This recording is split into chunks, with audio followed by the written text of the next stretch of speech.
The first thing you want to do with your garlic scapes is definitely smell them. They're going to smell awesome, and they're going to smell a little different than garlic. You're going to get much sweeter tones, and you're going to smell something that's almost green and grassy. So this lends it to being used a bit differently than you would a fresh garlic clove.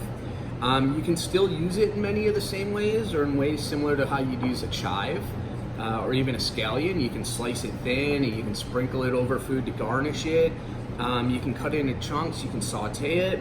They roast up and grill really nicely. So there are a lot of direct ways that you can use these, and they're just absolutely fantastic. One of our favorite ways though is to pickle them. So garlic has a lot of inherent sweetness, and most of us are used to seeing that just in roasted garlic. So taking a green part and being able to bring that out with some other flavors is just fantastic.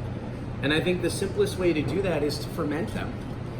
The great thing about doing this is garlic scapes have such a short season. You're only going to see these for maybe a couple weeks if you're lucky. By fermenting them and preserving them through fermentation, you could break this out in the middle of January and get a taste of summer.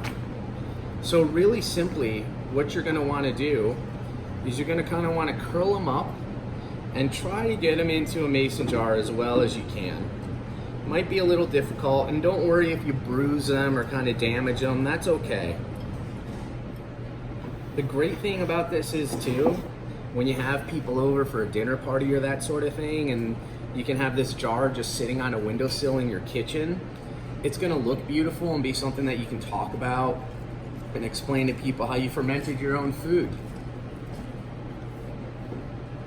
So simply put, get them all in there, and you can put a surprising amount of them in a 1-quart mason jar. If you want to make this look ultra pretty, you can go in and curl each one up individually and stack them up in layers, and you know, I've seen that before and it looks really nice, but outside of aesthetics it doesn't serve a purpose. We also like to give a nice little flavor to this by adding some fresh dill. And just as with the garlic scapes, you're just going to take it and just pack it in here. From here, if you wanted to use a different herb like parsley, you could. If you wanted to use some pickling spice or a little bit of curry powder, whatever floats your boat, whatever you think will go good with garlic, go ahead and use it. The next thing you're going to need though is a kitchen scale. And if you don't have one, go to like a local store or go to some place like TJ Maxx or Target or somewhere, pick one up. You can find one for $15. It's a worthy investment. I've already tared out the weight of this jar, and what we're going to do is we're going to figure out the weight of the ingredients in the jar, including water that we're going to add. And you can see I'm adding water right up to the top so it's covering everything. We've got our weight. I'm going to pull out my trusty computer in my pocket here. And we're going to figure out 3% of the total weight of this. So I'm going to use grams because it's easier to do the math. I have 1,310 grams. If I multiply that by 3%, I get just under 40 grams. So now what I'm going to do is I'm going to take salt. And for something like this, we like to use a fine granulated salt. You can get table salt, but if you find one without added iodine, that's even better. And we're going to add the salt until the scale registers 40 grams.